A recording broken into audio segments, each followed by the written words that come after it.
Good afternoon students, मैं राकेश कुमार झा एक बार फिर से आप सभी का अपने इस वीडियो लेक्चर में स्वागत करता हूं। और आज मैं लेके आया हूं आप सब के लिए कक्षा 12वीं के समष्टि अर्थशास्त्र के अध्याय 2 का भाग 6।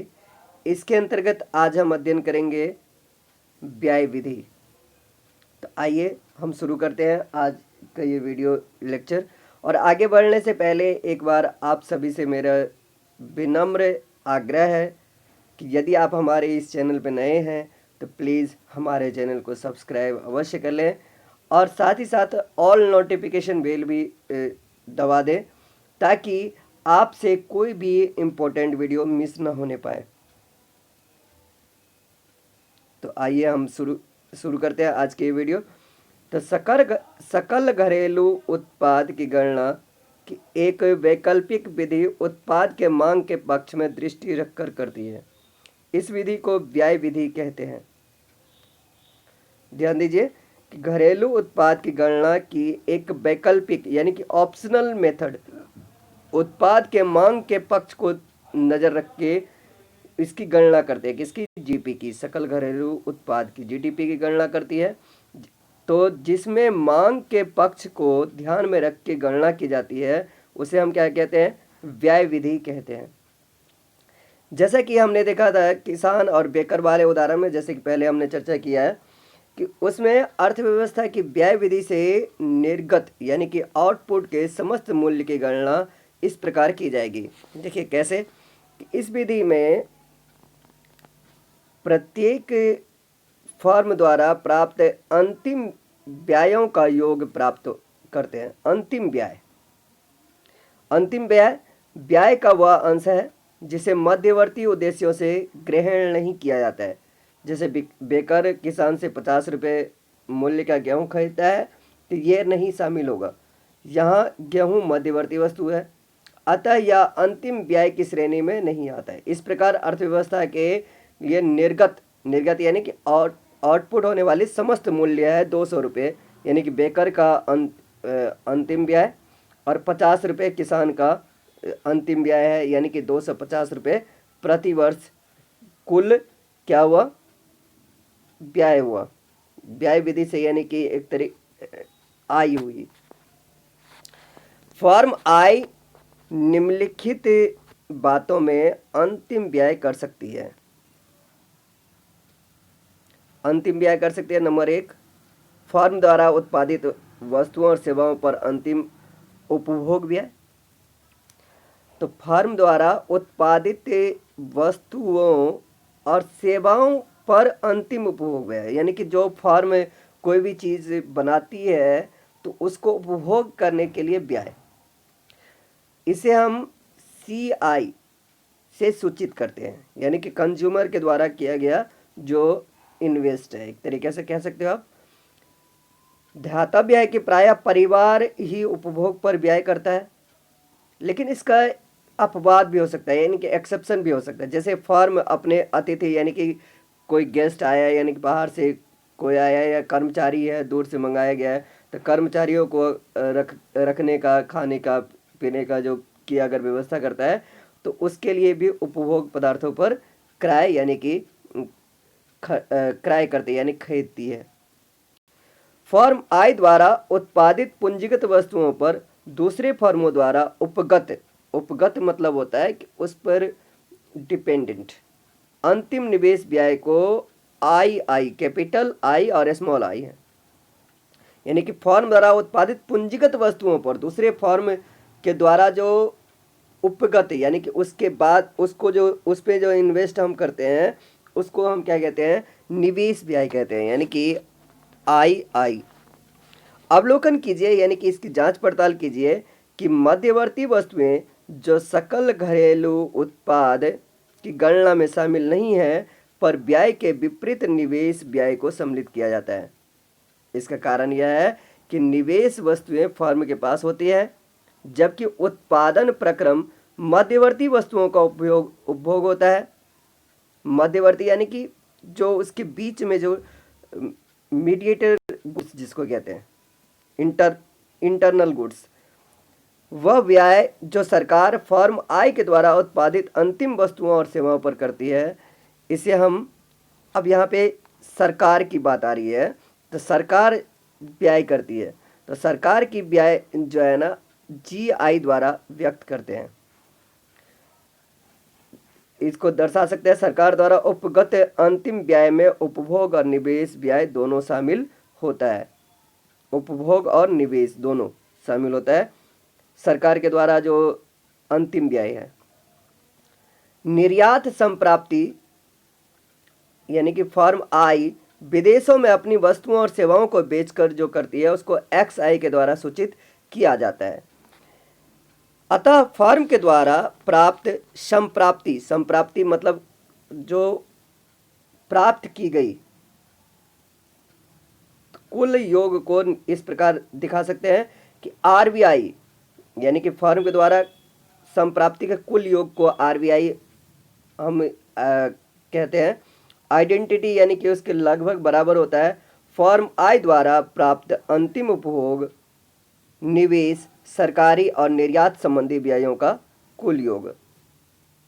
फिर से समझिए कि फर्म द्वारा प्राप्त अंतिम उपभोग, निवेश, सरकारी और निर्यात संबंधी व्यय का कुल योग यानी कि जो कि इसके बराबर होता है सीआई। सीआई मतलब है कि कंज्यूमर के द्वारा किया गया उपभोग, और आई मतलब इन्वेस्टमेंट, निवेश व्यय, और जीआई यानी कि सरकार के द्वारा किया गया व्यय, और एक्स आई यानी कि विदेशों से किया गया व्यय। बेचकर जो अर्जित की गई व्यय है, अर्जित करती है निर्यात संप्राप्ति है। यदि फर्मों की संख्या n हो और n तक फर्मों का कुल योग हमें प्राप्त होगा। n हो तो n तक के यानी कि कुल अगर संख्या n है, n का मतलब यहाँ पे कुछ भी आप लगा सकते हो, 10 लगा सकते हो, 20 लगा सकते हो, 100 लगा सकते हो, 5000, 10,000, कुछ भी हो सकता है ये n की वैल्यू। तो इस अर्थ में क्या होगा कि सिग्मा n जहाँ पे i बराबर 1 है तो आर भी आइडेंटिटी होगा अर्थव्यवस्था के सभी फर्मों द्वारा प्राप्त अंतिम उपभोग, निवेश, सरकारी और निर्यात संबंधी व्यय। यानी कि इन सब को प्लस करने के बाद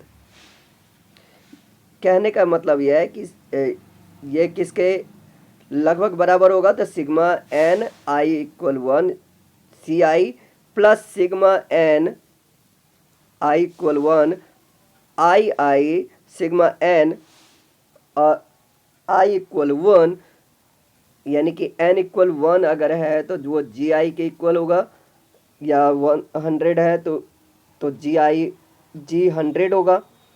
इसी तरीके से ये क्या हो जाएगा, sigma N I equal 1 X आई, यानी कि विदेशों से प्राप्त, विदेशों को निर्यात संबंधी जो व्यय है वो है यहाँ पे।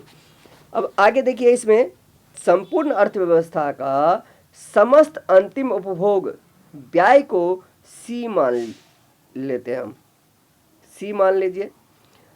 यहाँ पे ध्यान देना है कि सी का एक अंश उपभोग वस्तुओं के आयात, यानी कि जब हम उसको मंगाते हैं तो उस पर खर्च किया जाता है, तो इसमें उपभोग वस्तुओं के आयात को हम सी एम के द्वारा दिखाते हैं। तो इस प्रकार से घरेलू फर्म के ऊपर समस्त अंतिम उपभोग किसके द्वारा सूचित करेंगे, तो सी माइनस सी एम, क्योंकि सी क्या है, हमने कुल उपभोग माना है, अंतिम उपभोग माना है, उसमें से हम विदेशों से आयात करने पर जो व्यय करते हैं उसको हमने घटा दिया। इसी प्रकार इन्वेस्टमेंट के टर्म में भी हो जाएगा आई माइनस आई एम, यहाँ पे घरेलू फर्म के ऊपर समस्त अंतिम निवेश को इसके द्वारा हम व्यक्त कर सकते हैं। यहाँ पे क्या है कि आई अर्थव्यवस्था की समस्त अंतिम निवेश व्यय है, और आई एम विदेशी निवेश वस्तुओं पर व्यय किया जाता है। विदेशी निवेश वस्तुओं पर व्यय यानी कि खर्च की जाती है।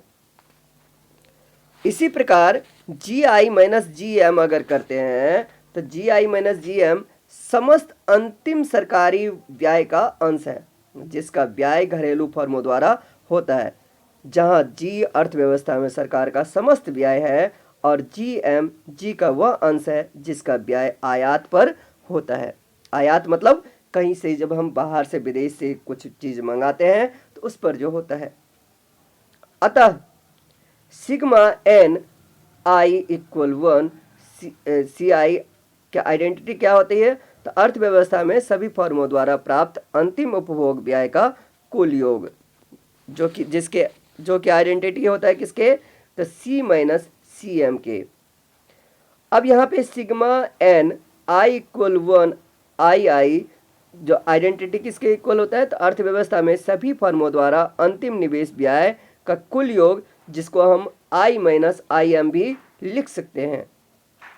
इसी प्रकार सिग्मा एन जी आई इक्वल 1 जो कि आइडेंटिटी किसके होते हैं? तो अर्थव्यवस्था में सभी फर्मों के द्वारा प्राप्त अंतिम सरकारी व्यय का कुल योग, यानी कि जी माइनस जी एम भी इसको हम लिख सकते हैं। अब यहाँ पे ये देखिए जरा, ये समीकरण आपका 2.3 था। यहाँ पे यह है आपका समीकरण 2.3। इसमें यदि आप इसको सब्स्टिट्यूट करेंगे, इसी के जगह पे आप इसको पुट कर देंगे, तो ये आपका क्या हो जाएगा? ये आपका इस प्रकार हो जाएगा, C minus C M plus I minus I M plus G minus G M अब plus sigma N I equal 1 X I. अब इसमें क्या कीजिए, सी को अलग कर दिया हमने, आई को भी अलग कर दिया, प्लस जी यानी कि गवर्नमेंट का जी, और ये वाला आ गया ये विदेशी पे भी जो व्यय कर रहे थे विदेशी आयात करने के लिए, minus C M plus I M plus G M.